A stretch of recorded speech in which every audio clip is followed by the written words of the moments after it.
Hey everybody, welcome to the Games Tavern Happy Hour. I'm Mac, and this week I'm joined by the lovely Reed. Lovely. Oh, I've never had that one used on me before. It's never going to happen again, don't worry about it. Promise. You promised me. Yeah, a little bit. So thank you everybody for joining us today. If you've never, yeah, exactly, lovely. If you've never seen what we do here, we do a lot of talking about gaming news. We have some interviews coming down the pipeline. We'll let you guys know about as they're coming up. And of course, we're going to be doing some reviews. And this week we have a whole lot of fun news to get into. But before we get into that, a big shout out, thank you to Tabletop Audio. Their music was that was, I believe, the Tavern music that was playing ahead of while you guys were all waiting right there in the start scene. But then we use a lot of their stuff on our Games Tavern streams that we do, and there's also a lot of really fun stuff that you can use at your own streams or your own tabletop shows or your own tabletop experiences at home. I don't know why I'm games. That's the word. It's been a long week. It's only Tuesday already. So check them out. Their stuff is really, really good. It's all free, but you can support them. Patrons, they have a Patreon and everything. And I believe, correct me if I'm wrong here, Reed, but patrons do end up getting a bunch of alternate tracks too. They do have access to the alternate tracks, which we have actually used some of which on our show. Yeah, they're fun stuff. Yeah. In addition to that, there's over 200 different songs, as well as a custom sound pad that has all sorts of awesome stuff you can use on it at any given time. Yeah, I've used it a lot for if we're doing like I want ambient sounds. I know that they have some like door slamming and this monster growling kind of stuff. I tend to avoid that, but I use a lot of their ambient stuff, which is really good, and I avoid the other stuff just because I don't like monkeying around a whole bunch of things while I'm playing. But it's good stuff. I highly recommend checking it out for your home games. Are we missing any other housekeeping announcements? I think Discord, right? I think we're okay there. Yeah. Right. Yeah, check us out on our Discord. We've had a whole lot of new people showing up, right? Yeah. There's over almost 400 people on the Discord right now, and it's right now there's almost 400 people actively on it. It's pretty wild. So thanks to a lot of great friends and supporters out there who've gotten the word out, and the Hype Hell Riders themselves, and a number of other different things, and just personally inviting great people on. It's been stupendous to meet all these new friends. Yeah, and talk. The conversations since whatever happened this weekend it's exploded, and now the conversations are really cool. There's a lot of people out there looking for advice on how to run games for the first time. There's a lot of people playing games on our servers. So and solid. Yeah, and we're answering questions on all sorts of stuff. Like people are asking about how to stream. We're talking about how to run games on Discord, Roll20, some other cool stuff. And it's been just exciting to see other people finding their bliss playing games on our Discord when we can. Yeah. And well, you know what? I think that's a good segue there. Speaking of answering questions, our first big news item today is a sage advice and errata dump. And if you guys have not had an opportunity to check this out yet, you absolutely are going to want to. I've dropped the link to it's on the Wizards of the Coast website. It's not hard to find, but go ahead and check that link out too. There's a lot of stuff in there that I think is absolutely worth talking about, and some things that kind of surprised me, honestly. But we're just going to go down in order of things that I thought were pretty cool. The big one everyone's talking about is the no more negative racial modifiers for orcs and kobolds. Intelligence and strength, respectively, for both of those races had I believe a -1 or a -2, depending on which one. And given Wizard of the Coast pivot that they're coming up with in Tasha's Cauldron of Everything to try and make races backing away from some real world problems that they've danced around, getting away from that, they're trying to make these a little bit nicer and seeing where that's going. So this is the first big push we're seeing on that one. I'm excited to see what kind of stuff they're going to be coming out with for Tasha's on that. Because it's supposed to be, I believe it's going to be more than just, do whatever you want to do. I think there's going to be some cool guidelines on that one. Yeah, I think it'll be, interesting to see what that allows. I'm also, strangely, as much as all these great new stuff comes out, and it's game changing in many ways, the exciting changes that this brings to both how people select their races and the meta behind it. But I think what's also interesting that we may not have realized yet is that, as people are selecting these races and stuff, it's going to change the stories considerably. I could see yes and no on that one. Like I'm a big I'm old school. I have all the old school stuff somewhere behind me. Mhm. I'm a big fan of the very tropic. Here, the orcs are evil and dark elves are evil, and paladins are good. That's I'm a big fan of that. However, I can still run games like that. That's really cool to be able to say, oh, there's rampaging orcs off in the distance, but by trying to clean up some of this language and make people a little more happy or a little more comfortable playing those races, cool. You guys do you. That's great. I'm very happy that Wizard of the Coast is doing that. And if I want to grognard it up, I'm gonna pull out DCC and just say nobody gets to play anything that's not a human or an elf. So, Oh, you angry man, you. The other thing I think that is probably going to be interesting for a very, very specific crowd that plays Dungeons and Dragons is the Adventurers League crowd. mm-hmm. That brings up a couple different changes that may impact Adventurers League, because Adventurers League is typically player's handbook plus one book, if I recall correctly. That sounds right.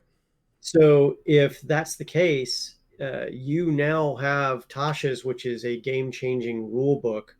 Xanathar is a game-changing rule book, and you've got Sword Coast Adventurers Guide, Volos, whatever else you're doing. Yeah. You now have this book, Tasha's, which is amazing. Everything about it seems like exactly what a lot of people have been asking for. It seems like it's a really positive move in many ways, as well as adding a lot of features that everybody's excited about. But if they use that, they are now no longer going to be able to. Will they no longer be able to use some of the other stuff that they're used to using? Does that change things? It's fairly interesting to see if there's an adjustment in Adventurers League rules that goes with it. And maybe I haven't noticed it yet. We'll have to talk to some of our Adventurers League pros and see what they're having to say about it. So I'm not as plugged into the Adventurer League mindset and meta that they have going on there. Yeah, well, there's some great people on our Discord, as a matter of fact, that are plugged into it. And if you're in chat or if you're on the Discord, feel free to tell us what you think is going on with that and what you would like to see. We'd love to hear from you and get some feedback on that too, because we're looking at running an Adventurers League on one of the Discord channels as well. So it would be exciting to see how that plays out. Yeah, I think that'll be a fun time. So some of the other stuff, because we can be speculating about Tasha's all day here. We only have we have a little more than a month to wait for it. So a couple other things in this errata that I think are worth mentioning. One of the things that honestly shocked me is if you've just got through a pit of fighting zombies and skeletons and all that, and you want to cast Animate Dead, you can't do it on something that's already been a zombie. That is no longer a humanoid, apparently. You can't reanimate a down zombie? No, you can't, apparently. That is something that they explicitly came out and said, which I thought was a little weird, but okay. You know what? I guess there's a limited number of times that you can do that. I guess there's only so many times you can infuse something with necromantic energy. Yeah. How appropriate for a spooktacular start to our October 1st episode of the Game Tavern Happy Hour. Exactly. Yeah. It should be good. But that was an odd one that I thought would be worth talking about because on Whiskey Magic Instruction I have Animate Dead because that's why wouldn't? Because it's entertaining. I've never gotten to use it. It's a thing that we've never got to use before. But it's other things that are worth mentioning that sort of tie to that whole I'm playing a wizard character, which is the vein that I was looking at through all this, is the counter spell. They specifically indicated that it targets the caster and not the casting or the spell itself. Now, because it's not a dispel magic spell. Yeah, that's correct. It's stopping them from doing it. So a few years back, there was a little bit of debate on where this is going. I think Jeremy Crawford actually weighed in on it, saying that you can't, if you're invisible, you can't be counterspelled. And this kind of really drives that home because to be able to cast a counterspell, you need to be able to see the caster. Or you need to be able to see the spell being cast. And now that we know that it does in fact target the caster, you absolutely cannot do a counterspell on an invisible target.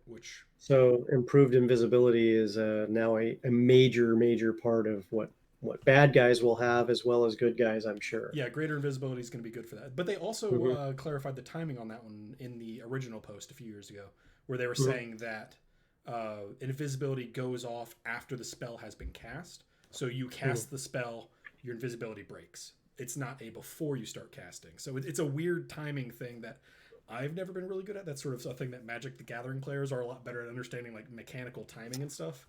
But apparently that's how this is working now, which Yeah, but also improved invisibility. You can cast spells yeah, while greater invisible. invisibility Yeah, you can greater, cast an greater. attack, Yeah, but it's only greater. good for a Not minute, that. I think. It's only good for a minute, but that's a very dangerous minute for 10 rounds Mm-hmm. of combat. That's horrendous. And then another thing that was out there that's it's sort of been a debate in the community for a while about what can a dismissed familiar do. Some players, I know a couple of people on YouTube in particular, have been passing around advice. Is like, yeah, if you give it a small amount of money or you give it a small item and you dismiss your familiar, it can take it away and sort of act as like a safety deposit box. They've clarified that and said, absolutely not. You can't do that. Hmm. Because then there are spells that would be replicating the effect of. Hmm. And that's kind of a big no-no on my tables, where you can't use one spell to replicate the effect of another spell unless they're explicitly said that they can do that. Yeah. Plus, it's just like it's too cheesy in terms of what you can do. I think Yeah, I think there's dangers there of abuse. yeah, there absolutely is. So I'm glad that they're stepping on this one. And then the one that got me the most confused for up rules sort of clarifications or updates in the errata is Demi Lich's got a hit point bump, which I didn't It's know about time. I didn't know that was It's about necessary. time. You have a They lot just of weren't getting they weren't getting the love they needed. They okay. just weren't. Yeah. Not that you've had to fight them anytime soon, but maybe. This is all your fault. You're emailing Jeremy Crawford like, man, my party's gonna kill these. Get rid of I them. was like, Jeremy, I need a help. I need a hand here, and no, that didn't work out that way. But if Jeremy was listening, hey, thank you, buddy. I Yeah, appreciate it. there we go. Yeah. Let's see here. What Well, about the magic items? Did you see anything in the magic items that really, caught your eye? there wasn't a whole lot that caught my eye. It was a lot of clarifying how magic items actually interact with things. Was there anything out there that jumped out at you? Because I don't know a lot of the magic items. There's, I think, 4.5 million of them at this point.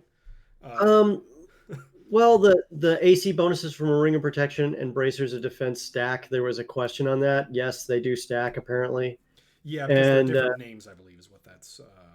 They're technically different named effects. hmm and Disappointment then Live. Hey, well, thanks for following us, Disappointment Live. all right. Thank you so much. And yeah, that's the gist of it, though. That's what I saw that kind of caught my eye is making sure that people actually you had to hear it though. It stacks, Yeah, extra stuff stacks.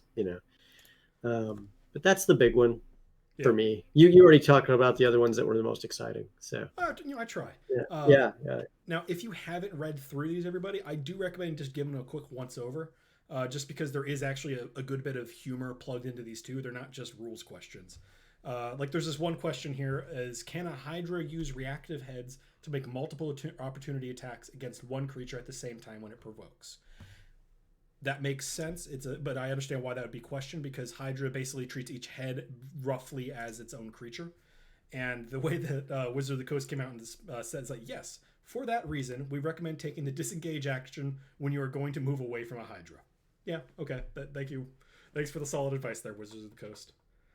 So check out we've already dropped the link in there, but check out the Sage Advice Compendium. It looks like there's something for most every book in there. You might have to click the links to actually look at the true errata for your book. But if you have the player's handbook, check it out. I think it's only a couple pages. You can even print it out and put it into your sleeve so you don't have to go out and buy a new player's handbook. But there's a lot of really good bits and pieces in there. If you play a cleric, I didn't know cleric rules, so that might be important for you to take a look at. All right. Anything else? Official D&D stuff? Yes. We try to keep an eye on the D&D Beyond updates. And they've had kind of a quiet week recently, or a quiet month. They're very busy with Tasha's, it sounds like. But this dropped right before the last show. We managed to mention it last week. But if you have a D&D Beyond account, you can go to they have a link out on Twitter, which we'll go and drop in the chat for you. Which allows you to go to that link and you get yourself a free set of sparkly blue Icewind Dale sort of styled dice. So if you're using the digital dice roller, highly recommend you check it out. Oh, we all dropped 2 of them in. There we go. Oh no, there we go. It's out. Okay. So check it out. It's free stuff there. Otherwise, they're still working on Tasha's and all of the quality of life upgrades that they've been sort of talking about for about a month and a half for the player's application. That's still in the works. They haven't made any of that live. The big one there is going to be the digital dice roller in your phone, which cool. I like that. I'm kind of excited about that because that's actually a little more usable as opposed to when I'm having to do stuff on screen. It keeps the dice roller right there on the phone. So that way, when your players are staring at their phones, they can look up at you and go, I was rolling my dice. Yeah. As opposed to what they were probably really doing during the game, right? Yeah. So, yeah. I have mixed feelings about the dice or about the digital app, but you know what? It does give you a lot of access to some cool stuff, and at least as long as we're going to be playing over the internet, I'll take having digital dice rolling. That's I'll accept that evil. That works for me. Let's see. What other big news was out there? Reed, you any news catch your eye this week? Well, from products, yeah, there's some products. The Hero Forge color stuff was something we were discussing in mass. Yeah. So, yeah. Why don't you tell us a little bit about that while I queue up the next pictures? Sure. Hero Forge 2.0 is now live for the general unwashed masses like us. Yeah. And if you want, you can have your miniature spun up in color thanks to Hero Forge's work. On the Hero Forge site, you'll find a brand new user interface, a lot of color choices, and some other exciting stuff there too. Hey, Mac, just so you know, you got a little bit of a dark ring showing on your camera there. Is something bumping up, or is yeah. Okay. And I've dropped I've just moved us, transitioned us over just to show a color. This is their promo art, so of course it's going to be it might not be 100% indicative of what they're doing, of what the final thing comes out to look like, but this is what they're saying it can do. And I know a lot of people out in the internet right now are, and I'm gesturing like people could see me. A lot of people out in the internet right now are posting, on like their Facebook and their Twitter and all that, are posting pictures of their characters that they've been playing done up on this. And guys, they look good. Let's go ahead and transition back to us. Yeah, and they've even got some new spell effects and everything from feathered wings, cool different bases, all sorts of options there now that you can use as part of your character's makeup when you set them up and get them configured. Because Hero Forge is already great because they're making miniatures that you can customize and do all this cool stuff with. There's no end to the choices. I mean, I've spent hours making characters that I've never even used just to see what they would look like on there. So I think I have a half a dozen or so in my queue of like, ooh, should I get this in metal or plastic, or send me the STL and I'll use it as an excuse to buy a printer? I don't know. There's a lot of really sure, cool stuff. Sure, you could do that way. I mean, what could possibly go wrong? Mac using technology. I'll make sure that my insurance is increased, even though I'm way over here, for fear of what explosions may occur. Yeah, those printers aren't that hard to use. What can go wrong? But yeah, it's the Hero Forge stuff is really cool. I'm sure everyone out there has seen the pictures that are flying around on the internet, but they are definitely worth getting out and playing around with. I'm not sure if it's better on the phone now. I was playing around earlier today, and it felt a lot easier to adjust arm positions and get things to where I want them. Which was one of my big complaints about the previous system. I'm not sure if they just fixed that on the phone or if that was a new whole 2.0 upgrade. Either way, it's nice. I'm really excited to get in there, and I'll probably go when we're done here, make another wizard or two to ship back to my door. So yeah, definitely check them out. I think for Magic users and every class out there, they've got some new cool features for it. I'm nothing but impressed with it. The only other thing that could possibly even come close to it is painting the miniature yourself. Yeah, that's my big question. Is I'm not sure how this is going to translate to actual colors in real life. Is this being printed? Are these like printable colors, which you can do in some 3D printers now, or are these they print them and then they have someone hand paint them, or they? No. It's literally printed in the color itself. Okay. That's cool. So the render versus the actual color. The colors are not quite as bright in the digital render, but they're still amazingly colorful. Oh, yeah. More than meets the requirement for most users. If you have a very specific requirement that's a little bit brighter or a little bit darker, depending on what you need, at that point, you're painting miniatures. Yeah. For something that comes out ready to go, ready to put on a table and looks good, it's pretty much a solid product. Yeah, it looks to be about... If the the promo art's to be expected, it looks to be about what like the Wizards of the Coast or the WizKids pre-paints are coming out on, So where actually, I think it's even better really than that. okay. Yeah, yeah. I won't get into it, but I think they're an even better quality than that. Fantastic. Yeah, I might have to drop some money on this and see if Hmm. I can make a fun wizard with a dwarf wizard with a fun wizard hat. That's seems worthwhile. Yeah, yeah. I could see that happening. Any giant new things coming that you're interested in, Mac? Ah, yes. So, I'm good segue. I'm a big fan of Games Workshop Warhammer stuff. That's just a one of my petty vices out there is getting out there and playing games with too many miniatures that are a mortgage payment and a half. So they're coming out with some new stuff. Specifically, they are dropping some new giants that are coming out, and they're not giants anymore; they're gargants. So if you're familiar with the old Warhammer giant and the new, now it's just I believe the Ale Guzzler Gargant. It's about that big. It's a very very big model, and it Hmm. looks fantastic. It was one of the first major models I painted, and it's somewhere around here. And it's a great model. Highly recommend picking it up. However, they've been teasing this for a while. They're coming out with even bigger giants. They're calling these Mega Gargants. Oh my Fittingly enough. gosh, So I'm gonna go ahead and drop they're a. huge. Look at the Here we size. go. Yeah, it Oh is. my gosh. Yeah, it is. Oh They're wow. they're monstrous. So you can go to the Warhammer community site there and check it out.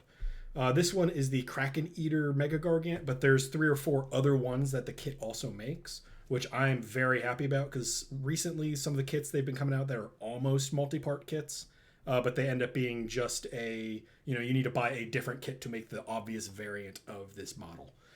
Some of the Sisters of Battle vehicles were like that, where they had to have a separate sprue input. So I'm very glad. I'm super excited to see Games Workshop coming back to form where it's like, hey, it's a giant, so all of the things that this giant can be in the box. Let's have it go. They haven't put a price point up on this yet, but that's going to be up for pre-order this Saturday. And if you play Age of Sigmar at all, one of the big things you're just Look at browsing this. through it now. I'm just browsing. I'm just in shock, man. They have really outdone Oh yeah, themselves in terms of the options for these kits, and oh my gosh, the details that are on them yeah, are unbelievable. yeah. They are I mean, absolutely little fantastic. arrows and everything. I'm sorry. It's kind of silly, but wow. Yeah, and I'm not painting armies at the moment, just because I don't know when the next time I'm going to play. But I can paint up a Mega Gargant. That's fair. Heck yeah, and they're so usable in. I mean, like you definitely use them in Warhammer Yeah. Age of Sigmar for sure, but Anybody there's that other places they could be used, maybe. they can be allied for any army, and they can absolutely be used in tabletop roleplay. Why not? That's a huge that make that a storm giant. But we have here we go. We got the Stephanator saying the new Necron Codex. Yeah, it wasn't Hey, on our Stepanator. it wasn't on our list to talk about, but yeah, they just dropped the new Necron Codex, and far more importantly, the new Imperial Space Marine Codex. Uh, Uh, I think they're both equal parts important, the depending on Defenders of Humanity. which side of the Imperium that you're on. Excuse me while I Uh, mute Reed's mic. yeah, yeah, yeah. So yeah, both those dropped this Heretic. weekend. They both came with some great new kits. I believe that there's what was the Necron King, Silent King is dropping out, so that's fantastic. It's a huge model. They've been doing a lot of scenic hero models recently, where they're standing up on something and being carried around. There was the Triumph of Saint Catherine. There was in Age of Sigmar the new Not Tomb Kings have their big like pharaoh guy is joined by a retinue on a really big base. So they have a lot of the really cool scenic base stuff coming out. It's actually a lot like if have you ever monkeyed around with the Forge World Primarchs where they have a Oh yeah. scenic base and then Oh yeah. yeah, so it looks a lot like that but without the removable playable base. Uh, Oh, okay. Okay. so it's like okay, I'm cool with that. I think it'll be fun. Sounds breathtaking. Yeah, it's a new age of where this is all going, and they've always happy to be here. They love to have you here, Steph or Stephanie. But yeah, there's a lot of really cool stuff coming out of Games Workshop. If you guys are interested in that, you want us to talk about it more, let us know on the Discord, let us know in chat, and we'll do a little bit more prep on that kind of stuff for you. Hmm. We're here to show you the news that you're most interested in. Speaking of news, let's see, we've covered Hero Forge. Here we go. So something we've all been playing on the internet for about 6 months now, right, Reed? Pretty much nonstop, whether we like it or not. Yeah, Yes. this is the new normal for a while. Mhm. And honestly, I don't see this going away, even when it's cool to be hanging out with people, because this is just way too convenient. Be able to play with people from around the world while not wearing pants. Uh, Yeah. yeah. So the one of the things that I've always been hunting for is a virtual tabletop. I've Mhm. played on Roll20. I've played on Smeppy, which I believe, Schmeppy. yeah, Schmeppy. Mhm. That's one that Corey really likes. And there's a Mhm. whole bunch of ways to go out there, but some of them they don't really quite click with what I'm doing, and I'm always trying to find something new. We've been kicking around the idea that it looks like D&D Beyond might be getting into that game in about a year, but we're not sure. So there's a whole bunch of stuff going on. Something Hi. I'm ex- something What I'm was the excited alert we about. made up for that? What was the alert we made up for that? The speculation, yeah, the Speculation speculation alert. alert. Speculation Yeah. alert. We Yes. need that with the klaxons going and red lights blinking. Uh, Yeah. But Uh, one of the things, the whole reason I'm bringing this up is there's a new one that's coming out. It's in early access right now. It's called Roll. It's ROLE. I'll go ahead and drop a link in the chat for everybody. yeah. This was a great discovery. Yeah, they were a Kickstarter that went live, or that ended up happening and succeeding. I think at the end of September is when they finished that up. So they're in early release right now for Kickstarter backers. Mhm. At the end of the day, once this actually goes truly live, it's going to be a lot like Roll20, where it's free for everybody to use, but you can have a subscription service to go into a little bit more. Something that I'm excited about is it's saying that they're saying that they're going to have a built-in video chat, which the Roll20 one was always a little clunky for me. So I'm excited to see something else going on there, so I don't have to have both Discord and Roll20 or whatever TT I'm using. Just have it all in one place. That'd be really nice. And they're also going to have a built-in marketplace of content. They're saying it's going to be DRM free. I'm not sure how that'll interact with other systems, but end of the day, I think it's going to be really cool. They're also talking about something about, they're calling it code-free character sheet tools, which I Yeah, think, you won't have you, to actually write up a bunch of stuff to make it work. You can literally generate off of a user interface to create custom character sheets as you need to. and that'd be huge, because I don't know about you, but I can't program. Uh, No, you can't. Yeah, that's fair. I barely understand like like a an Enigma machine. That's about the most of computer programming I know, and that's Yeah, just when it dials. It's comes to mechanical. programming, it's either Rob or Anna that we talk to Yeah, on the show. So. that's why I keep I'm friends with them. Uh, Yeah.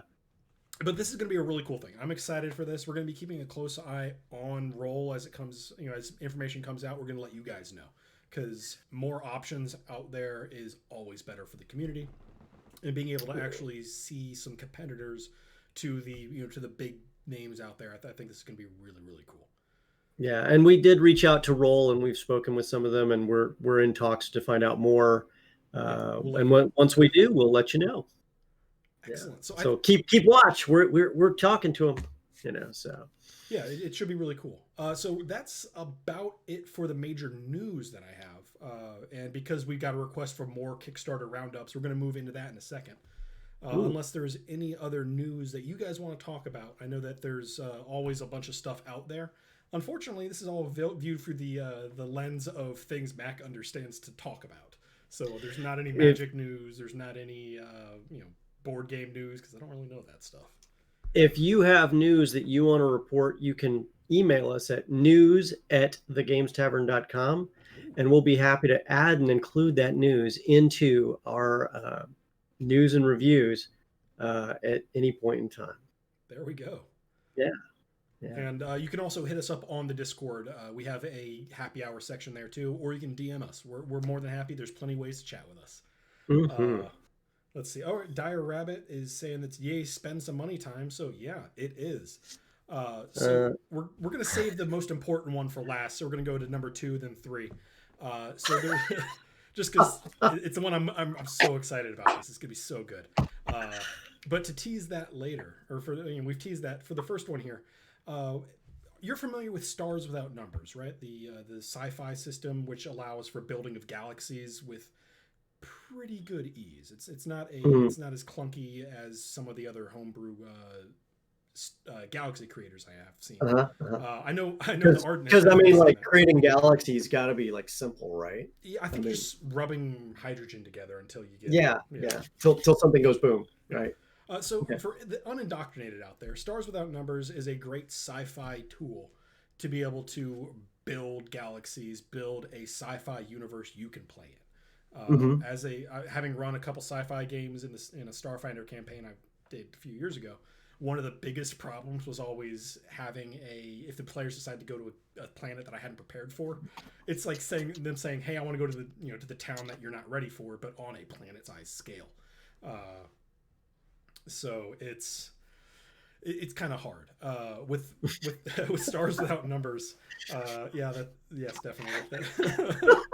With Stars Without Numbers, it allows you to sort of have a codified way to build your galaxies out. Worlds Without Numbers is a new Kickstarter by the same guys. Let's go ahead and drop this in the chat. Boom. But this one is a fantasy focus. So it's going to have some kind of really cool tips and sort of a codified way to build out your fantasy world. Because we all have our ideal fantasy world where, there's dwarves and there's hobbits and there's no elves and it's great and everyone has a fantastic time playing around. But to actually have it always feels a little clunky or you don't have it all fleshed out the right way.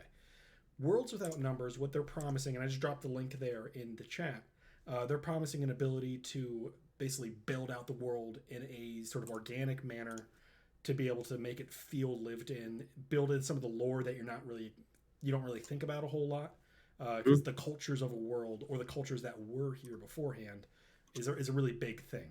When my players are exploring dungeons, for instance, it'd be like, oh yeah, it looks like the catacombs of Paris again, I guess. Sure, whatever, it's a dungeon. Let's move on. But actually being able to have your unique flair for the culture of your world as you're exploring through their cities can be really useful. Especially if you're not playing in like the Forgotten Realms or you're not playing on Galarion. If you're playing in your own homebrew stuff, I can see Worlds Without Numbers being really, really useful. And they have a bunch of good tiers here too for supporting them on the Kickstarter. So you're going to be able to get just the PDF, or you can go all the way up to credits towards being able to get the really nice bound books. So there's a lot of really nice stuff in there. Yeah. So what are you most excited about for things you're going to be able to go there? Oh, hey, there we go. Someone's dropping stuff in our chat. There you go. Yeah, let me pull that up. So there's another Kickstarter that just came up on my radar. This is the Stargate role-playing game. Went live today, my friend. Oh yeah. So I'm gonna go ahead. Big thanks to the people who are in our Discord providing us some updates as we go live. Thank you so much. Thanks. So I got to drop my nerd card here. I'm not a Stargate fan. I've seen some of the movie and I think 2 episodes. So oh well, let me tell you something. One, you're missing out. 2, Stargate changed in a lot of ways the way the genre works for sci-fi and gave us a completely new way to jump from place to place, planet to planet. So kind of working with Worlds Without Numbers, you can create Worlds Without Numbers using Stargate. And I'm sure that the system will be very interesting. I look forward to getting more details on this, and we'll probably reach out to them and see what we can do to get them to tell us more about their product and their game shortly. So we have yes, it is based on D&D 5th edition for Rob out there is asking that question for us. Yes, so the new Stargate one that we're going to go ahead and link here for you. This is based on 5th edition Dungeons & Dragons, so if you want to make the jump into sci-fi gaming, and you don't want to get away from the rules you already know because you can play 5th edition, this might be a good choice for you. It looks cool. There's a nice special edition, which is a great way to lure me into anything. No. Between that and putting candy on it, is a great way. I'm trying to cut sugar out of my diet, but all the money I'm not putting onto Halloween candy is now going into limited edition RPG supplements. So, but yeah, it looks cool. I'll have to learn a little bit more about Stargate, I guess, to get into this. It looks like it's for a few more weeks. If it just went live today, it says it has 23 days to go. So yeah, it'll close out at the end of the month. And it looks like they're gonna. Oh no, they've already made their goal. There we go. People said, "Shut up and take my money" the minute they saw this, because that's how big it is. So they exceeded their goal almost they've almost doubled what their requirement is in the first few hours. Yeah. It looks like they've got a lot of opportunity going forward. So Yeah. this should be really good. I'm just going to scroll down and see what they have for their stretch goals, because that's always, the thing that sells me on these. Where are we? Stretch goals, must chapters. Reviews, oh yeah, rewards. Stargate Command. You can get the leather-bound Stargate SG-1 core rulebook. That's the hot one. Oh, cool! So they will be able to unlock a like a patch, a content in the setting chapter, a digital online character sheet. That's useful. Custom Stargate dice if they hit $125,000. Yeah, I could see that happening.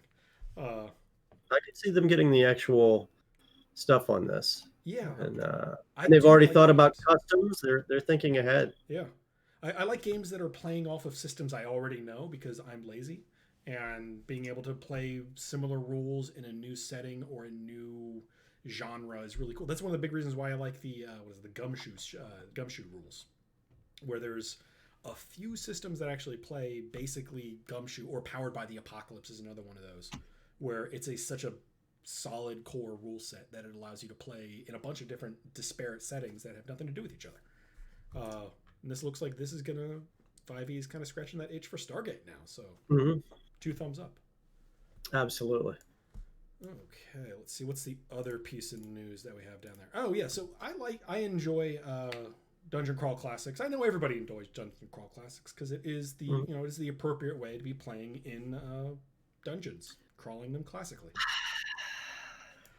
So much judgment. So much judgment, sir. So one of the big problems that that people do have with Dungeon Crawl Classics, though, isn't the system itself so much as the dice you need to use it. You need, beyond just the D4, the D6, the D8, 12, 10 percentile, and 20. You also need a whole bunch of wacky dice, including a D3, a D5, a D7, a D12, or we got that already, 14, 16, 24, 30. And it's hard to find those dice, especially if you don't have a game store that stocks DCC stuff. So they've teamed up with Impact Miniatures. So Goodwin Games is the company that makes Dungeon Crawl Classics. They've teamed up with Impact Miniatures to come out with a new Dungeon Crawl Classics dice set Kickstarter. And they're calling it the Snow Cone and Sunday DCC and RPG dice set Kickstarter. Some really cool looking dice in there. But you're able to buy a whole bunch of really weird dice sets, which are fully compatible with 5e, if that's your jam.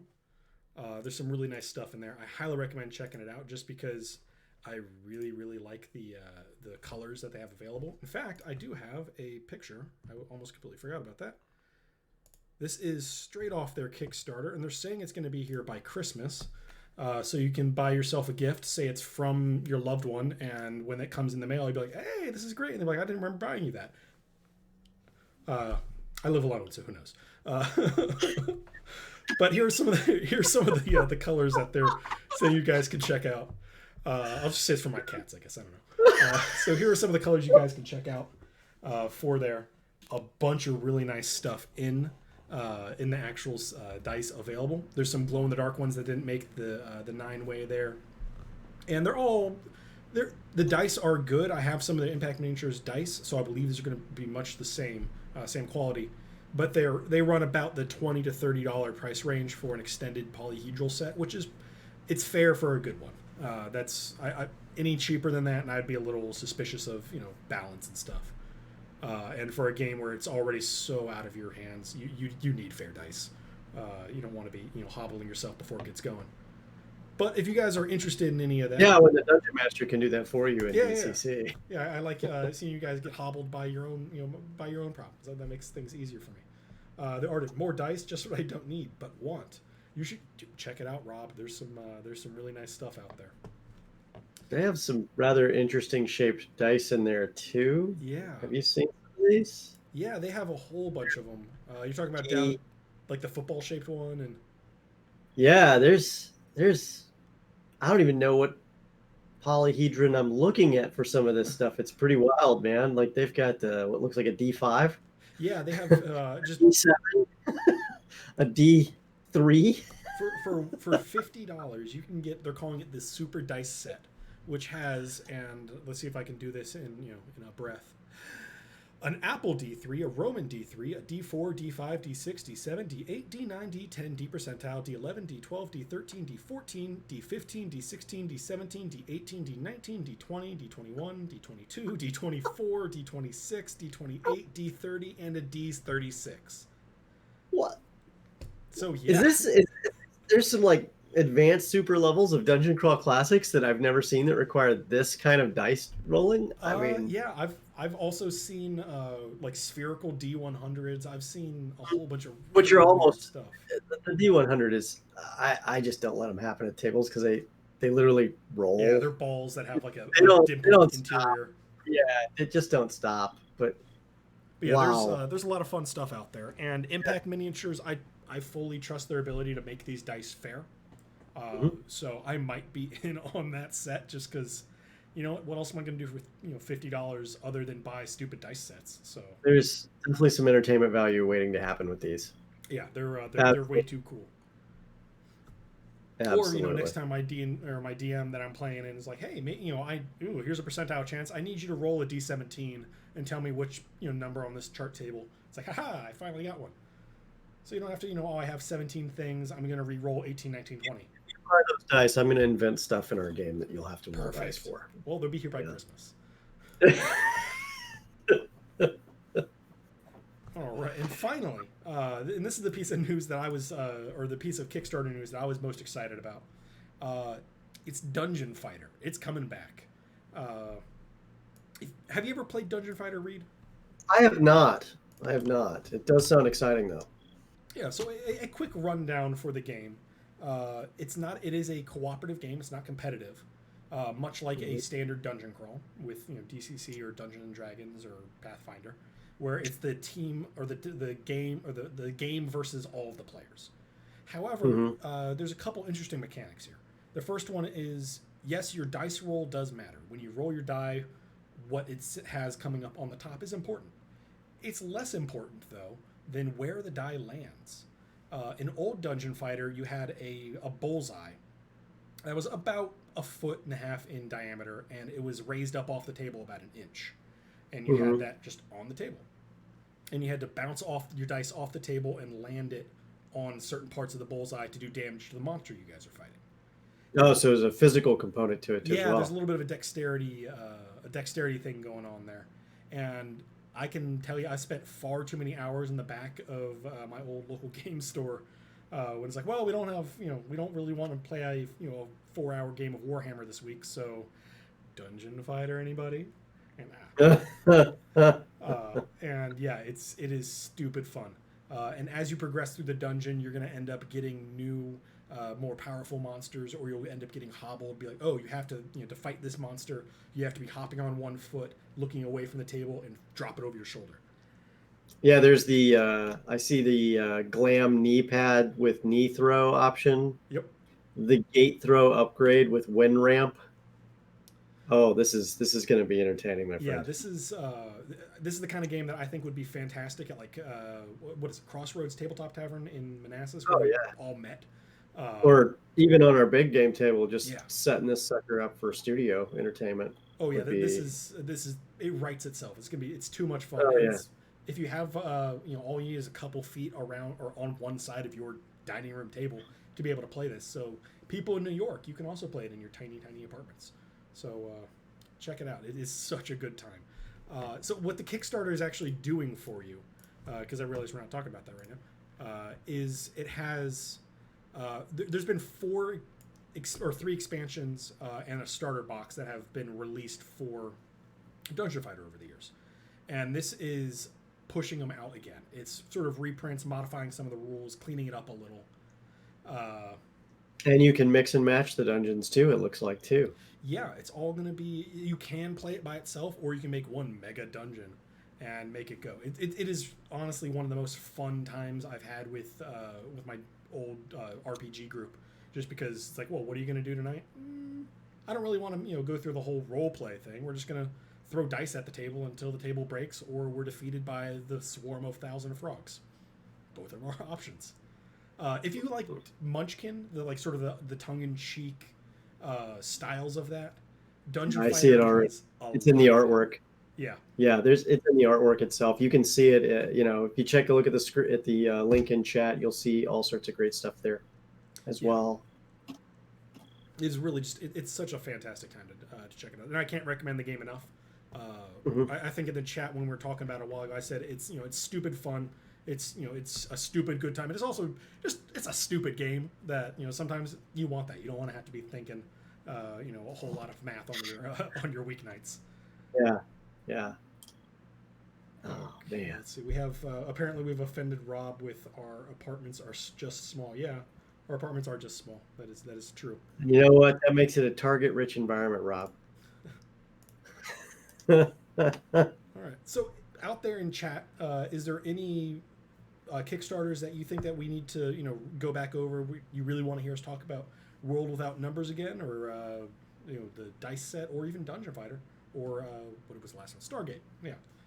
Which of those are you guys most excited about? Which one do you want us to try and cover more when it actually comes out? But let us know in the chat or sound off in the Discord, and we'll be more. Okay, I got to put this cat down. Or pick it up even more. No. Sitting in my lap, in my hands, and it's the whole thing about doing this remotely is that our pets get to be a part of the show whether we like it or not. Yeah. So. Well, I mean, I set that up so that I framed my camera this way so they can go hang out over there and give the people what they want, because they're not here to see me on this. They're here to see the cats being stupid on the tree. But now they're in my lap and they're biting me. I'm like, okay, this gotta put them down. Holy cow! Yeah, there's a lot of people that are excited about that. All right. All right. Well, I think they were more excited about the kitty than the Kickstarters at this point. Yeah, that's fair. That's fair. I hang out with the cat a lot more than I do on Kickstarter. Anything else you want to cover right now, Reed? Or do you want to take a quick break and come back in a minute? Well, let's just take a quick break, and when we come back, we'll do some reviews of some things that we were talking about, some of those books we're going to bring up. Yeah. And then we're going to talk about some things that are coming up for the next month that we're also excited to talk about. Yeah, should be good. Do we have any guests for this one, or I'm it? I think you're it. I don't remember. Yeah, unfortunately, I can't open up... I got some interesting text there. I can't open up the Discord on the computer without blanking you out, and I think having you on right now is more important than keeping up with my... Well, then let's go to break, and we'll figure out what we're doing next in terms of that. We'll only be gone for about 5 minutes, guys. All right, please hang out. We'll see you guys in just a few. All right.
Hey everybody, welcome back. Oh gosh, yeah, we've that got weird. Sorry. Well, I mean, we're just to let everybody in. We can't just come in laughing like that and not tell people what we're doing. So we were making jokes on like, if we're not laughing and having a great time on these shows, or crying and creating an emotional moment just from realization of something that's horrible, we're doing these shows wrong. And I was making basically making it like it was a Cold War news era from a propagandist, communist nation state. Hello, welcome to Gamer News. This is TTRPG time. We are going to discuss. Well, the good And news about that is we have no power. So if someone asks like, "When's the Berlin Wall open?" and we screw that up, we're good. It's not going to open Berlin Wall. yeah. Okay. So second half, as you guys may have noticed, we have been jobbed by Rob. He's there. There we go. There. Yeah. There. No, Yeah, he's above there. you. He's above you. There. He's above There me. we go. Okay. Yeah. Yeah. There. Yeah. Hey, Rob. Looking Hi. good. Yeah. Not awkward at all. Only as weird as you make it. Make it weirder. So for the second half, because it's October, there's a lot of fun, spooky stuff happening. I don't know if you're aware of this, but Halloween's at the end of the month. My favorite holiday, I might add. It's the best holiday. It's not best. So The only holiday where I get to dress like Lando Calrissian and no one can say anything to me. You can do that for Christmas. You can do that for Thanksgiving. Make them say something. Make them say something. So we're going to be trying to bring you a whole bunch of fun, interesting, spooky content going on for the rest of the month, and we'll unveil it as we get there. But the big piece of news is we're going to be doing some Cthulhu themed stuff as we go, because I don't know, there's few things more terrifying than just straight up existential eldritch horror to me.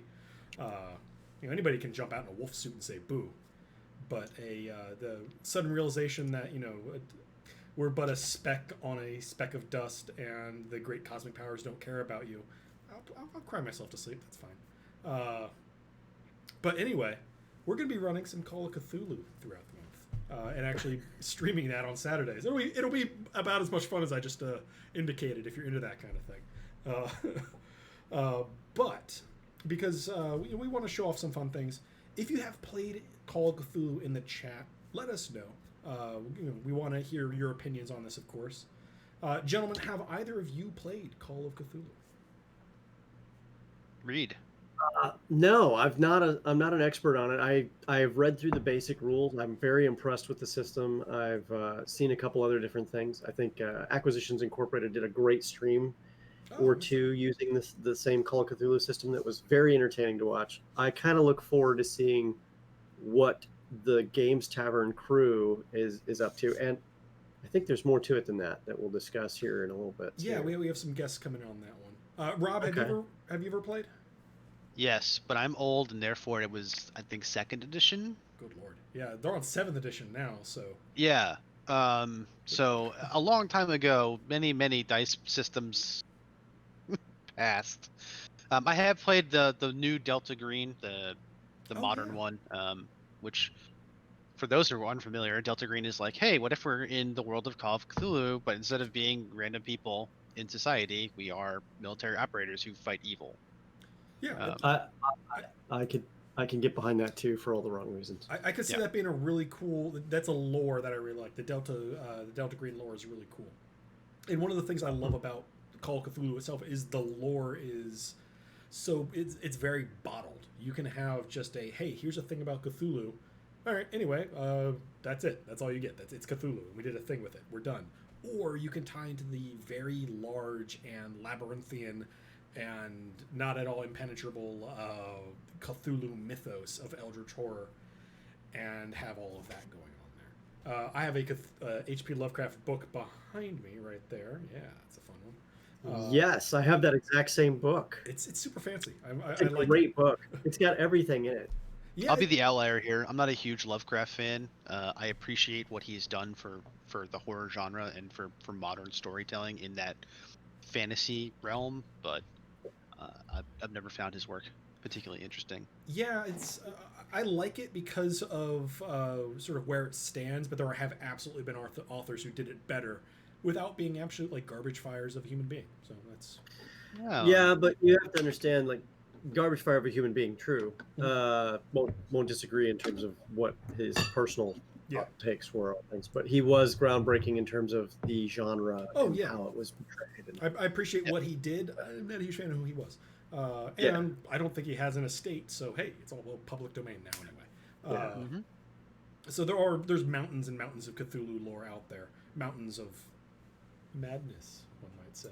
And as a matter of fact, there's some new releases based on that coming out on the various different streaming networks like Netflix and Amazon. So you're almost spoiled for choice for inspiration as well. Yeah, I guess this is a great moment to pitch a television show. No, I'm kidding. Well, it's there have been a couple really successful shows that have delved into something that doesn't look like it should be mainstream successful. Because horror is kind of niche. It's hard to get broad appeal for horror because the things that scare everybody, we could go around this table here and everybody probably has something else that's like, yeah, that's my scariest thing. So that's why like slasher films and weird like Cronenberg body horror only appeal to certain audiences because it's a hard thing to do. Whereas like the Avengers, everybody loves watching Thor smash things with hammers because that's not hard. It appeals to us. Eldritch horror. Yeah, Eldritch horror seems like it would be a really hard one to do. But like True Detective, season 1 of True Detective was dancing in the Cthulhu universe. Well, that was super powerful show. It was super successful. Yeah. I think what makes the Call of Cthulhu games, as well as a lot of the stories within, is you don't know what you're up against for a long, long time, and you still don't know even after you stumble upon the horror. What it is you're going to be dealing with until it's probably too late and you're driven mad in the process. So, hold on. We have people saying clowns are scary in the chat. Clowns are amazing and adorable. I love clowns. Clowns are horrible. They're grown adults who put a lot of time, effort, and training to make me smile. So, I have no clown phobia, but I also have no spider phobia, so I'm not a good judge. Wow, we have people. I feel called out about the spiders. I'm not scared of them. I just hate them. Yeah, no, like I like a spider like up in the corner of my my room because like, oh hey, there we go. You pay your rent. That's great. A spider down here in my space. No, sorry man, you crossed the line. So that's where I go. You just want to hang out and eat all the bugs, man. Yeah, you stay up there, you eat the bugs. Whereas clowns want to just hang out. Yeah. And eat all the bugs. Yes, that's true. Yeah. Eat the bugs, eat your arm, whatever that they did in It. I am a different kind of person. Okay, so the chat's getting interesting. I'm loving this. So anyway, Cthulhu. Let's get back. Let's focus. So Cthulhu, one of the things that makes it great is that you don't need to know everything about it, and a lot of the horrors and stuff are indescribable. That's like their whole thing. So if you are, and a spider dropped from my chandelier on my desk. Oh my goodness. So if you are reading a Cthulhu book, the big bad, the horrifying, terrible thing doesn't really happen until like the last 2 or 3 chapters. And then the rest of it is just like, oh, hey, here's 80% of what is happening. Something weird is going on. It's an adventure in psychology. Yeah. Well, but I mean, that's oversimplifying to the point of redundancy. Yeah. I mean, the Cthulhu mythos is a way for you to explore your personal phobias through the lens of a character with those phobias or a different set of phobias. Oh, absolutely. So we sort of been dancing around the topic here for a little bit. I have sitting in my lap the Call of Cthulhu Keeper's Handbook, 7th edition. I'll get on this side so you can hear my sweet, sultry tones. Nicely done. Fantastic book. I picked this up at... Oh, where did I pick this up?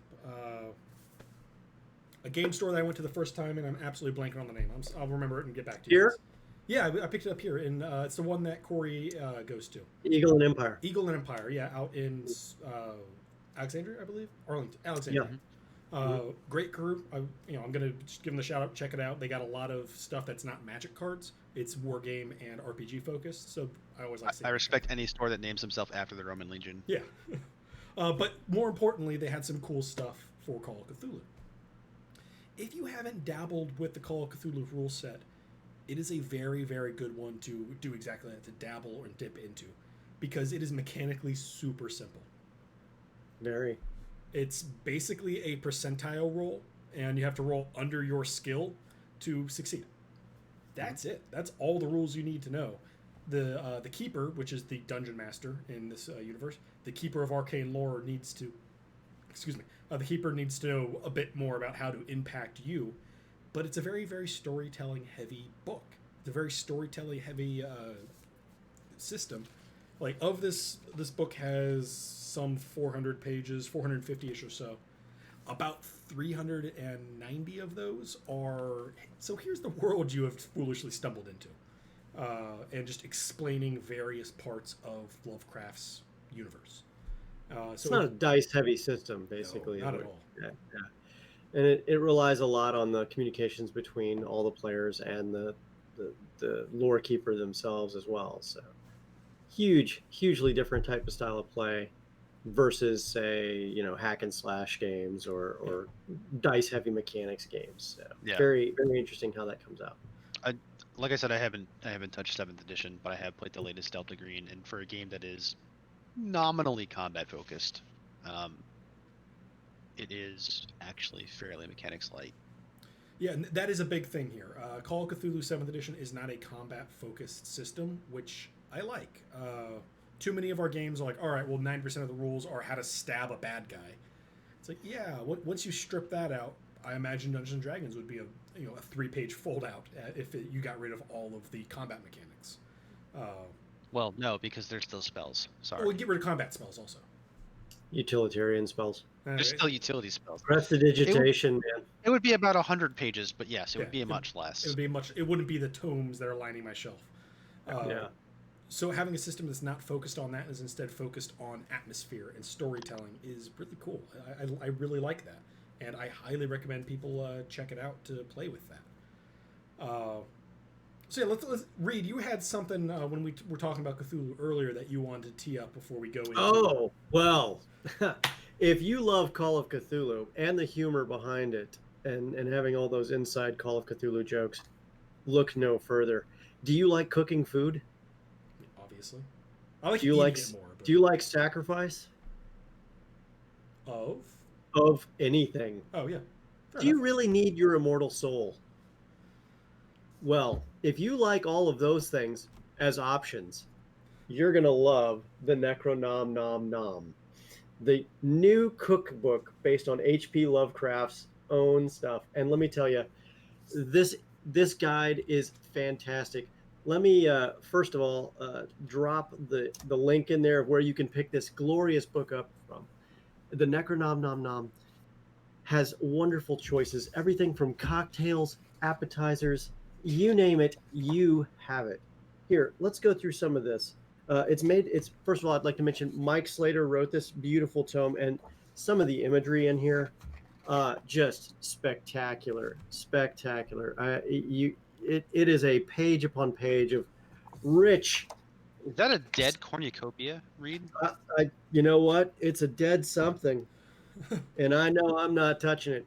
So let me get into some of the discussions here. Let's start with the drinks, the cocktails that they have. Oh, excellent. The gin and Miskatonic. If you've ever Good Lord. So for anybody who's not aware, Miskatonic is it the town or the county of because I think it is Arkham's the county, the town, and also the name of every facility in that town. It's also the big Miskatonic University is a big thing for the Call of Cthulhu. Yeah, Miskatonic country is the thing. It's a Commonwealth. Martini, shaken, not Haster. God. Here's another. All right, one. you know what? This definitely deserves chef kiss. Yep.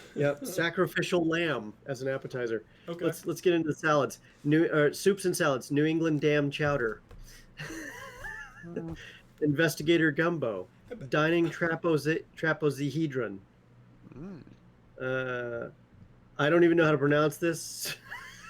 There's words in here that shouldn't exist. My eyes are bleeding. Sound it out. What do you got? Deep fried, Sathulo Gambalaja. I think it's some take on Cajun food, but with some foul demonic. No, I'm afraid if I pronounce it, Sothogumbalija. Yeah. Yeah, Look, man, it's if I pronounce Sotho. this correctly, I'm going to summon something. So no, I'm not going to Yeah. do that. Right. Hold on, I'm pulling a The fishes pronunciation from guide. outside. The formless spaghetti. God Mhm, damn. mhm. Oh yeah. Foul lawful. The fate of elder things. Here's some sides. Cthuscus.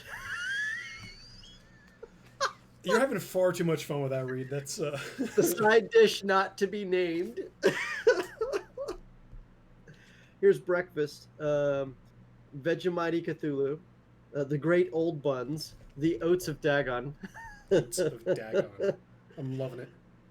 The children's meals. Shog pockets. Cultists in robes. Bug pockets. Here's Oh, some of the man. desserts. Yogsicles. Oh, Joe Slater's inbred pudding. The Mounds of Tindalos. wow. The Cake in Yellow. Yeah, that sounds fantastic. I'm gonna The have to ring make some of that those. should That's- not be. Now it gets better. It gets better. Let me just read a little bit from one recipe. Let's see Give us here. the gin and we'll miskatonic. do- Let's see how that works because it's a gr- two-part recipe. Which one do you want to do? Which one do you Gin and want to do? Gin and miskatonic. just to Miskatonic, it's on see- theme. Gin and Miskatonic? Okay. Yeah. Okay. Hold on one second here. So we drink and we know things. We do drink and we know things. And the Now other things it's is not optional. just. And let me tell you. Let me show you. Can you guys see that? Okay. Yes, that's beautiful. Yeah, that's a Voynich recipe book. This is amazing. Just the stuff, but it's not just that. It's how they do it. So let me see. Gin and Miskatonic serves one. But which one? 3 ounces of Hendrick's gin, 3 lime wedges, 4 to 5 ounces of Fever Tree tonic water, 1 ounce of hypnotic liquor, 1 rosemary sprig trimmed properly, or a yellow sign made of lemon rind. Apothecary's craft.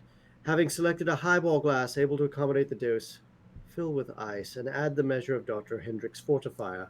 Squeeze in fresh lime from 3 wedges. The number is important. Admittedly, we do not know why. Add the tonic generously, stir to combine. Pour the hypnotic liquor over the back of a spoon to layer on top and make the subject amenable to the rest of the elixir. Hypnotic The next would bit be- is important, and your choice will determine much. Place the cut rosemary sprig prominently in front of the glass. Hendrick insists this is the only way, and anything else is too dangerous. He is too cautious. Tonight I shall try the Xanthos Triskelion and note what effect it has. Serve by the light of a black lamp to behold an eldritch radiance not meant for the human eye. Look upon it not directly, nor let the eye linger. And that is the recipe. And it's like, you should see this for the main courses, what they have to say. I mean, it it's sounds intense. soups Can and only salads. imagine.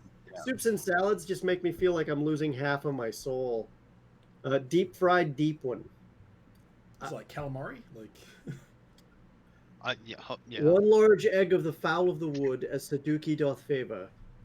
1 tablespoon of the best offering to be found of the maize of Neo. I think that's mayonnaise that they're referring to. wow. Yeah, this sounds like just a chore to get through there. Dude, this book is amazing. I laughed for a good, I don't know, the entire time I was reading it. I had to reread certain segments, and it's just hilarious how they do that. Again, this is the Necronom Nom Nom. It's by Mike Slater. That name. Recipes and Rights from the Lore of H.P. Lovecraft. Give this one a shot when you guys get a chance. I have a feeling you guys are going to love it. Check it out. Truly, we are in the golden age of books, and apparently also the golden age of cookbooks. Yeah, I I mean, when you always can get enjoy cookbooks like cookbooks. this. And man, I mean, the binding on this, it just makes me feel like it's made of the skin of an old one. So it's fantastic. Gross. It may actually be made from the skin of an old one. 100% genuine super squid skin. Super Yeah. squid. I'm just a fan of the elder things. That's just that's the one to go with. Did you hear something? I think there's something in the house. I'm in control of the broadcast, so I'm not sure what you're. Did I just summon something on accident? Yeah, probably. We can only Yeah, hope. yeah. Reed. The Okay. dogs will take care of it. Don't worry about it. I don't hear the dogs anymore. That's part of the problem. Problem solved. Yeah. No. Yeah, I was trying to look at the pronunciations of Mythos names, just because as you can hear, they're hard to pronounce. We have Cthulhu a whole Blanc. a whole pronunciation guide there. Great. So now we can really actually summon. Oh something. yeah, it's great. What could possibly go right? Well, Although, Cthulhu is correct. It is Cthulhu. Yeah. Yeah. So was the gumbo that you were stuck on? Was that a TSATHO? Yeah. Yeah. That'd be Sathawa. So Satha gumbo. Yeah. Satha Sathalaya. Gumbalaya. Satha gumbalaya. Jambalaya. Yeah. Yes, Yeah. because everything says Gumbo Jambalaya. That.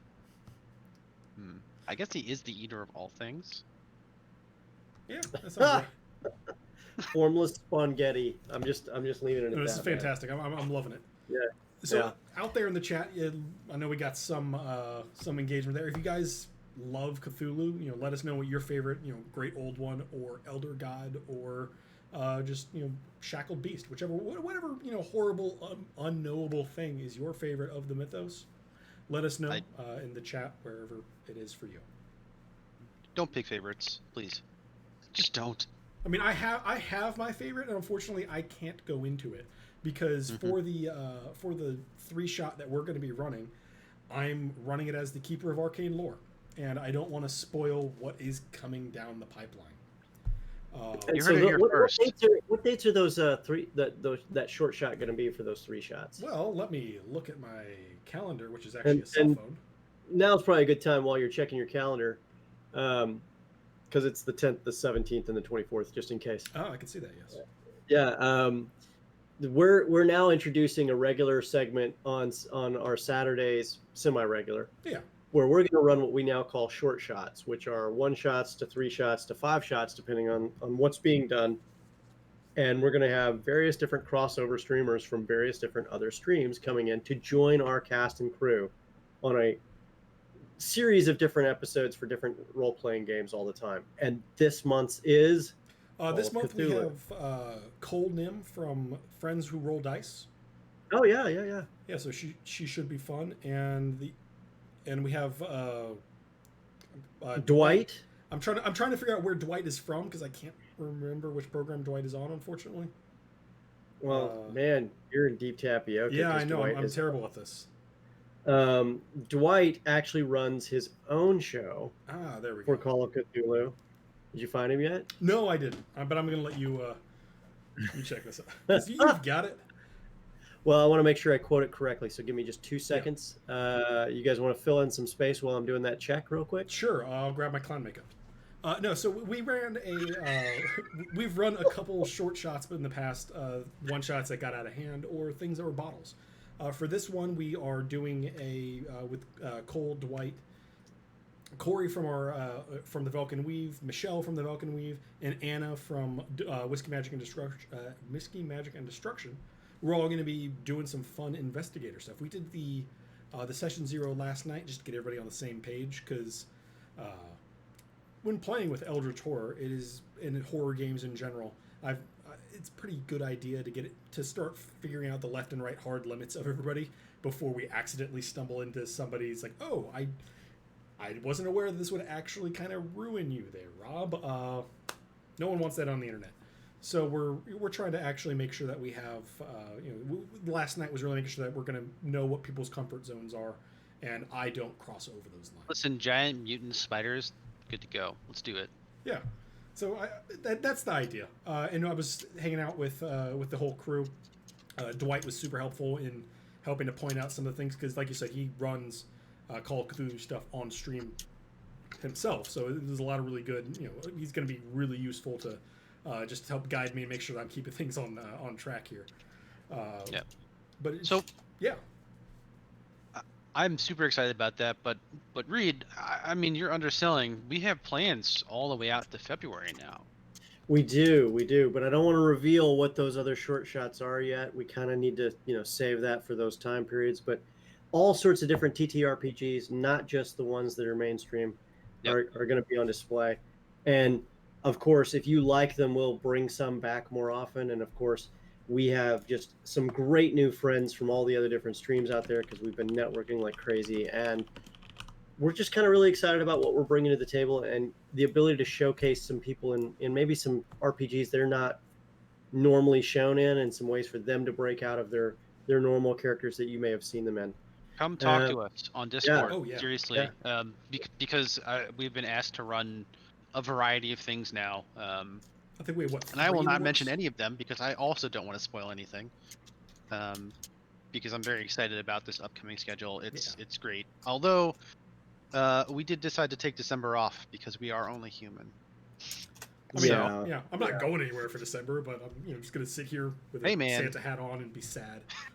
Yeah. Well, Probably It's I a mean, holiday hat. season, right? for the short shots, we're probably all going to have to be doing like, our own stuff at that. You might find the occasional holiday fun thing that we might do voluntarily. Yeah. We'll see what we're doing. Well, I mean, Christmas Yeah. episodes, right?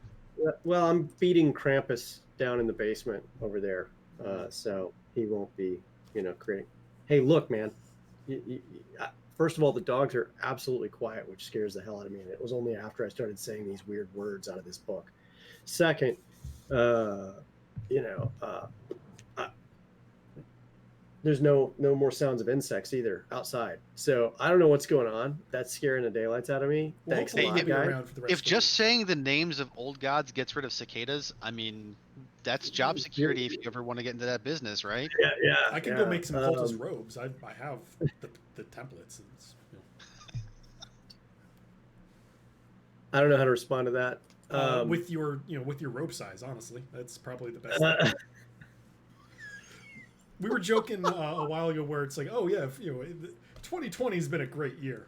If it ends with Cthulhu rising out of like the ocean, it's like, I hope he likes robes made of blankets because that's really the only fabric I have nearby. But yeah, I'll run down to Virginia Beach and welcome in Cthulhu, or well, not Lord and Savior would not be the actual term there. Doom of Destruction. I don't know. I think he's technically the end. Yeah. Yeah, it depends on which part of the mythos you go at, because he has a lot of. He's far from the most powerful. Anyway, we are inviting all of our friends who also stream to Yes. join us on Saturdays going forward, except possibly the month of December, because again, we are only human. So, Yeah, if we're aiming for 3 shots, typically expect one of the weeks to be one of the weeks of the month is going to be our session 0, and just get to talk and know each other. Yep. And then we run 3 fun episodes and have a grand time. So, come talk to us about all kinds of things that you want to see a bunch of amateur/professional idiots get up to. I get paid games. to be stupid, so yeah. Pitch games to us, seriously. Professional idiots. I like that term. Yeah. As much as Mac and I can pontificate on all the systems that no other human being wants to play with us, it's better if you guys tell us what you want to see us play. Honestly, That's fair. Yeah. At some point, we're gonna get that Kobolds Ate My Baby campaign off the ground. we will play that, even if it's only for one Saturday. Yeah, that's probably all you need for the year. Yeah. But yeah, we're always looking for really fun games to play. Your favorite game out there that you don't see any streaming, because 5e is kind of the biggest thing running right now. I think Call of Cthulhu is pretty close second, though, because it's cool and niche. But there's a lot of other stuff out there. So if you want us to run something, or you want some to of the run things something that with us. Yeah, some of the things that were discussed, and not to reveal anything here, but we talked about 13th Age, which is a fantasy heartbreaker, I guess is the fair way to define it. It's my own version of D&D, except it was written by the guys who designed third and fourth edition. In the aftermath of fourth edition being put to death. It is one of my favorite games to actually play. And there are a lot of reasons for that. We talked about that. Unfortunately, it is a intense prep game. So it's not super ideal for running weekend to weekend. But some other things that did come up, Stars Without Numbers, since we talked about Worlds Without Number earlier. I am sorry Richard, I will not be running Stars Without Numbers, at least in the near future, on Saturdays. But yes, it was brought up, and at some point we will be playing a Kevin Crawford game. I guarantee it. At some point, I will run one. Yeah, I think that'll be cool. That will happen. Yeah, and it may be one of the even more obscure ones. So. We do like weird, obscure games. Yes, we do. But yeah, I think there's we have some really cool stuff coming down the pipe that we're going to be trying to tell everybody about for with a whole bunch of coming up for the next 6 months or so. Seem to be fairly well planned out. If I'm they're getting there, and we're only adding to it because we're actually planning out the entire 2021 year. There will be speaking of Call of Cthulhu, at least a couple more Call of Cthulhu games being pitched out there. So in 2021 we'll have at least 2 more probably. And then we're looking at what are some of the other games we're looking at? Star Wars, Edge of the Empire, I believe it is. We were looking at Lancer. That's the mecha game, right? Sort of like kaiju, it's kind of thing. So if I may take a moment to talk about it, please. One of my favorite things, because you guys talked about Roll earlier today. It's supported on Roll, by the way, natively. The Lancer system is supported natively on Roll. That'll make things easier.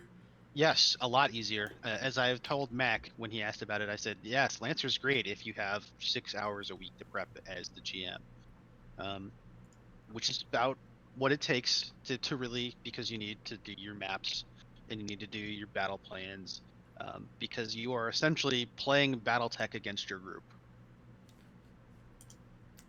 Okay. And by the way, you have to do it not just once, but twice. In most 4-hour sessions. So there's a lot of prep work for the GM. However, it's such a fun game to play. So I'm all about that when someone else is running it. When someone else is running it. Dude, we're also looking at Vampire the Masquerade from World and the entire World of Darkness range of stuff. We're also looking at Knights Black Agents. What else were we looking at? I keep trying to convince people to play more DCC with me, but that's Dungeon Crawl Classics is always available, Mac. I don't think we'll ever have a problem getting Dungeon Crawl Classics done with you, my friend. I'm just gonna wait for one time when you don't show up for Whiskey Magic and Destruction and just be like, hey guys, playing tonight. Sliding something over. No, you weren't expecting this, but tonight it's Funnel of Death. No, we're gonna move past the funnels. Like they're useful for the beginning, but for a 3 we're gonna use exciting room names today, like Spike Floor, and of course Blender. Yeah, I dearly love DCC. Mac having introduced me to this, and I dearly love the very, hey, old school really was like this, but if we do it tongue in cheek, it's better. Yeah. Well, I do have coming in, I believe, March. I have a reprint of the Kickstarter I mentioned a month ago, Old School Essentials, where if we want to play effectively a D&D, but with a format that's usable, we can absolutely do that. I think that I think that could be a fun one. We have played Redbox together, Mac. I feel like we have. Dude, I've drunk since then. Like that's it's been a few months. Like I just want to point out that this in January, D&D original D&D is playable as is. We've done it. Oh well, what do you mean by original? Because like I have White Box and those rules are not playable. Okay, that's fair. Redbox is playable. That is fundamentally the original D&D. So it is. I know you have your points, but it's not even basic D&D, man. That's like advanced D&D. That's. So, what other game systems would you guys like to see us do on a short shot? Oh, right, we're on the show. And on Saturdays, we're all ears. You can mention it in chat, or you can join the Discord at any point in time and tell us in general chat what you're interested in, or in the Games Tavern channel. I will say this. You're going to have to do very, very evil things in order to get us to play Friendship is Magic, just FYI. I have Friendship photos. is Magic. That is the My Little Pony. RPG. Why is there a My Little Pony RPG? Like because wouldn't there be that? Because people want to play it, man, okay, and that's sure. okay for that. between that and there's supposed to be a GI Joe RPG and a Power Rangers RPG. I heard all about dropped those into- two. Yeah, I was tempted to throw them into the news today. I'm just like, I don't know enough about these, and I'm not comfortable backing them and be like, hey, everybody check these things out. Hey, the only thing about the Power Rangers one is you have to wear. It's a cosplay based game. You have to wear the colored leotard and Right. all the other stuff. Dibs on green. We're done. That's cool. I'll be the White Ranger. So, Wasn't he because that evil? way. No, the white one was good. I thought it was evil. at some point. They were all good and or evil at any certain point in I don't know. Power Rangers history. It has been Yeah. over 25 years since I've seen Power Rangers, so Hey man, I just can't wait to beat the hell out of a putty. And yeah, I'll cosplay as a putty or DM as Rita Repulsive. Like that's.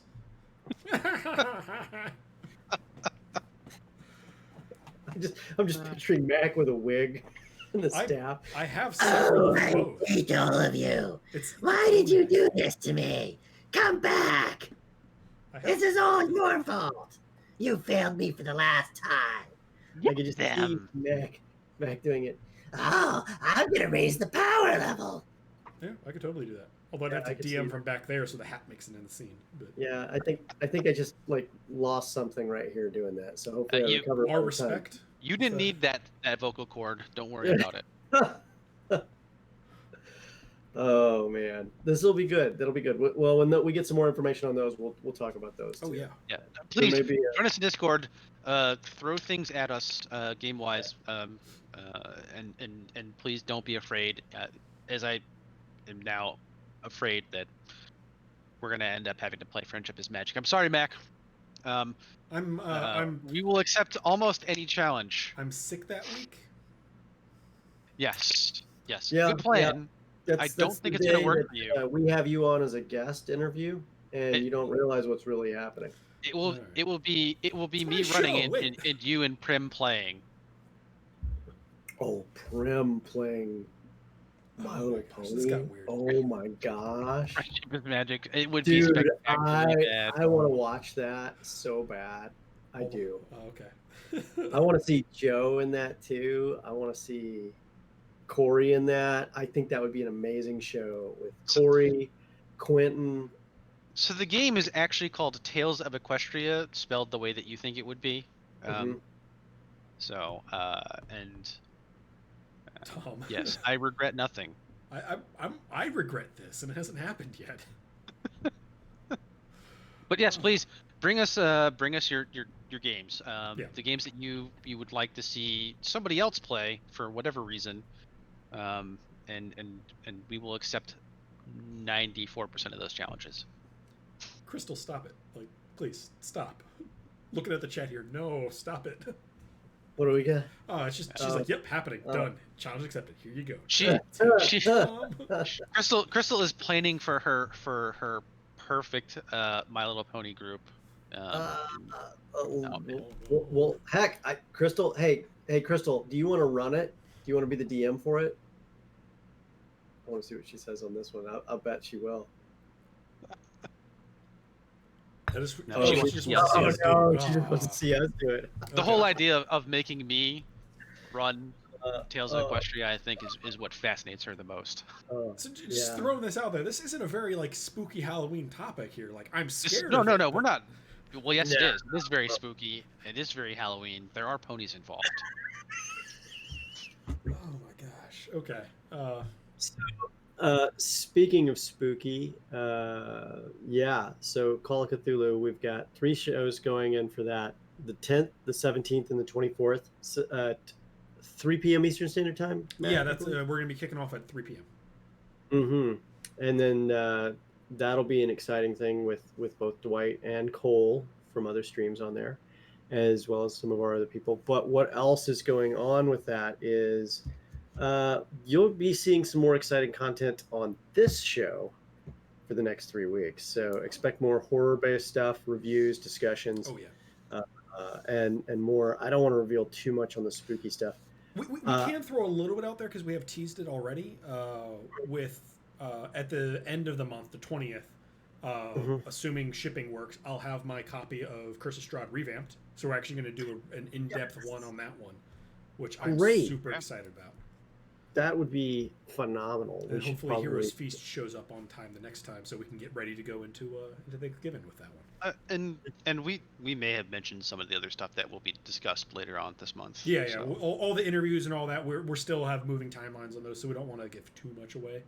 I think November will be all about those sweet cooking shows. So we may actually do some stuff on this. We may actually do some other stuff too. I will absolutely cook up like a pheasant or something from Heroes Feast. Like that's the kind of I love historical cooking, and this looks like it's mainly based on like medieval Europe. And I have a couple fun recipes from that era, so we can do this. Once we are actually all back in the same place, I might start bringing back in some like scones and random stuff when we can all sit around and make some hardtack and bacon grease. Those scones are really gonna make me come out. No, I'm gonna cook something better than hardtack. That's just flour, man. Hardtack in bacon grease.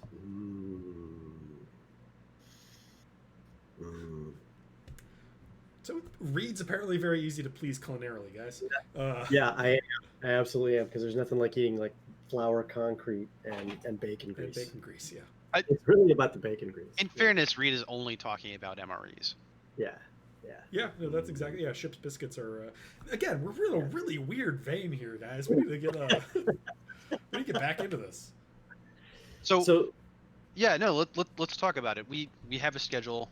We're doing 1 shot, 3 shots, 5 shots. And as we pointed out, we actually do have a plan. We're going to follow that plan. Yeah. Yeah, we're here to give you guys some really fun content and shake things up a little bit, because while we love doing the really long play campaigns, I don't want to run a perpetual Call of Cthulhu game. I don't have that in my time in my life at the moment. But being able to dabble in various systems for a short time, I think that's going to be a lot of fun. And I think everybody out there is going to have a lot of fun watching us play those. And at the end of the day, we all get to learn new systems, so that's going to be a good time. Outstanding time, actually. Are you guys doing any cool decorating for Halloween this year? I mean, most of my shopping for Halloween decorations happens on November 1. Pierre back there came from that same thing. You can definitely pick up some great stuff the day after Halloween, but there's some stuff that's just so good that you don't risk waiting because you know it's going to sell out. That is true. I honestly considered spending the incredibly large amount of money it would cost me to get the DM costume.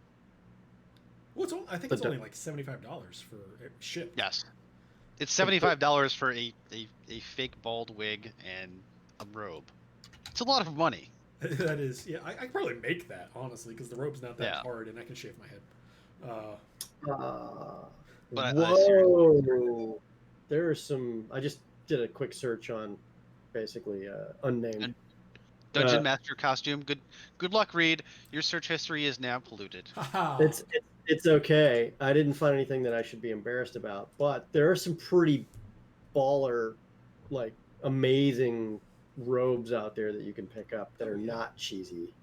The most expensive one is $129. Men's tunic, hooded robe for Darth Revan costume, black. Yeah, it's got costumes. Yeah. Nice. Well, as I alluded to previously, I have a good sewing machine and the capability to use it. So if we want robes or hats like what Pierre, well, you can't see it, but Pierre's wearing a hat I made. I'm a little bit of a seamster. I know how to make it good. I see some costumes and some funny commercials coming. That's all I'm saying. All about those funny commercials, Reed. I am totally about just making parodies of life. Yes, absolutely. If you guys have let's ask the crowd. If you guys have a funny TTRPG based commercial, talk about dice, talk about fake products, talk about anything you want, send it to us. I definitely want to know about it. Yeah. Anyway, nerdery aside, what else we got, guys? Anything else? I think we've killed everything except for the show. Yeah, I don't really have anything else. October's going to be fun. We're going to have a lot of interesting, spooky things coming up. I have to grab some weapons before I go back upstairs and face whatever it is that's eating everything. Here's the thing. If you try to introduce Nyarlathotep to a Smith & Wesson, you're just going to make him angry. So... Should I just run? I mean... No, you stay where you are. Otherwise, it's going to be a terrible death. At this point, you might as well not be tired when it happens. Yeah. Anyway, if you run, you're just going to die tired. Yeah, we're in terrible, terrible places. That, by the way, comes from Lovecraft's writing. Oh my gosh. Oh my gosh. So everybody, thank you so much for joining in with us for this fun evening. We're going to be looking for a new dungeon master for Whiskey, Magic, and Destruction after Reed's brains melt out of his ears. Please join us on our Discord. We have a whole bunch of really fun discussions happening there all the time. We just got a bunch of new people that joined in. Especially if you know how to clone, like specifically Grant. We could use 2 of him. Yeah, that's fair. Yeah, Grant's super excited to speak more with Grant. He's a really cool guy. I love what he's been doing with Falcon Weave for the past couple weeks. And seeing more of what he's going to bring to the channel. I'm super excited about that. And don't forget, there is our Patreon. There's going to be some information about a giveaway going on tomorrow on the Falcon Weave special. Yeah, can we tease that at all, or is there's going to be a thing coming out? No. All you got to do is, you don't even have to be a subscriber to our Patreon, but you have to watch our Patreon. If you go to our Patreon, there's some public announcements that's coming out tomorrow on what's being given away. I can tell you that it's pretty dang cool, and it's one of a kind. So yeah, at least at this point. And then let's see here. Before we bounce off the Patreon thing, I do want to plug it just a little bit more. It's a great way. If you do want to support us, that's the most direct way to support the show, to support all of the shows that we're doing. The Twitch subscriptions are great. We love those. Thank you so much for joining in on them. Yeah, we love you guys on Twitch. We love you guys subscribing, following. We love all of that. Joining up with our Discord, just watching the shows helps everything. But the Patreon is probably the best way to actually directly support us, and because that money just goes straight back into production and doing really cool things. I don't have a dump button, so you don't need one. Sorry about that, children who are watching this for some reason. Pre-warning goes up and says we're not safe for kids per se. It's okay. This is a family-friendly game, sir. Yes, because everything that we've discussed in the past 20 minutes is family-friendly. Yeah. Oh, Eldritch Horror. Kids love that. Existential dread. Start them young. Anyway. Absolutely. Yeah, so that's my plug on Patreon. It is a really, really great way to support the creators that make the content you enjoy, and we're those now. Oh yeah, we're having a lot of conversations in the background about what we should be putting on Patreon. So hopefully you'll see more exciting content as we start actually producing special Patreon only content drops now happen every Friday, and during our live play shows, certain shout outs go to some of our Patreon patrons who hit certain tier levels. We make sure that you get a shout out personally from the cast and crew. So what other plugs do we have for what are the perks? Well, a once a year Ask Me Anything for the cast and crew. Oh yeah. For certain folks, you get access to DM notes, maps that we've created from the show itself. Of course, we don't reveal that till much later after the actual has shown up in the show, so there's no spoilers. But the Dungeon Master does provide notes occasionally. And then there's also bibliographies from some of the stuff, so you can see where we're pulling some of our stuff from when it's not actually created by us. And, of course, some behind-the-scenes special things that you can only get on Patreon, like letters some of the characters have written to various different people. Just recently dropped was Turge's Infernal Contract from Whiskey, Magic, and Destruction. Oh, yeah. And the Falcon Weave is got a couple different things being dropped as well, and then also some great pictures and other things as well. So if you want to see stuff typically before a lot of other people do by a few days to a week or so, it's the place to be. Yeah. Now, do we have any other plugs? I want to give another shout out to Tabletop Audio, of course, because they give us a whole bunch of support by letting us use their stuff. We support them. We highly recommend you guys do also, because it's effectively free, really cool ambiance for your table when you're playing at home, and nothing really sort of sets the mood more than it's like, hey guys, we're playing in a spooky castle. Please ignore Smash Mouth in the background. It's like, no.